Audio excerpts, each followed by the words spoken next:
নমস্কার বন্ধুরা, রুবির home kitchen with ব্লগে আপনাদের সকলকে স্বাগত জানাই। আজকে বানাবো একটা নিরামিষ পুরো রেসিপি। তা এটা হলো ছানার তরকারি। তো প্রথমে আমি ছানাটাকে কাটিয়ে নিয়েছি লেবু দিয়ে, এরপর আমি ভালো করে মেখে নিয়েছি। তাতে আমি দিয়ে দিয়েছিলাম একটু ধনে গুঁড়ো, জিরে গুঁড়ো, গরম মশলা, নুন, সামান্য চিনি দিয়ে খুব ভালো করে মেখে এইভাবে আমি গোল গোল করে আকারে গড়ে নিয়েছি। আপনারা আপনাদের যে কোনো শেপে বানিয়ে নিতে পারেন। তো এইভাবে আমি সমস্ত ছানাগুলোকে এইভাবে মেখে বড়া করে ভেজে নিচ্ছি। তো ভাজা হয়ে গেছে। এদিকে আমি একটি মিক্সিং জারের মধ্যে কাজু, কিশমিশ, চারমগজ আর পোস্ত দিয়ে একটা পেস্ট বানিয়ে নেব।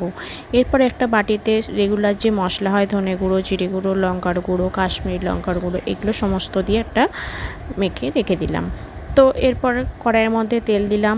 তেলের মধ্যে আমি একটু কাঁচা লঙ্কা আর দিচ্ছি এখানে এলাচ আর দারচিনি দিয়ে বাটিতে গুলে রাখা মশলাটা দিয়ে দিলাম। এরপর এটা ভালো করে নাড়াচাড়া করে নিলাম। নেওয়ার পর যে আমি পেস্টটা বানিয়ে রেখেছিলাম মিক্সিং জারে, সেটা সমস্ত আমি দিয়ে ভালো করে নাড়াচাড়া করে নিলাম।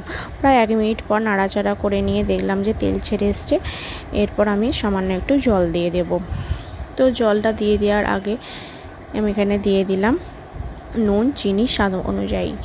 তো এখানে যদি আপনাদের প্রয়োজন লাগে জল তাও দেবেন, না হলে দেবেন না। তো এখানে একটু ছানাতে টেনেও নিতে পারে জলটা, সেই জন্য আমি এখানে দিয়ে দিলাম একটু জল দিয়ে ভালো করে নাড়াচাড়া করে রেডি হয়ে গেল আমাদের ছানার তরকারি। তো এই নিরামিষ ছানার তরকারিটা কেমন লেগেছে অবশ্যই আমাকে লাইক, কমেন্ট, শেয়ার করবেন আর সাবস্ক্রাইব করতে যেন ভুলবেন না।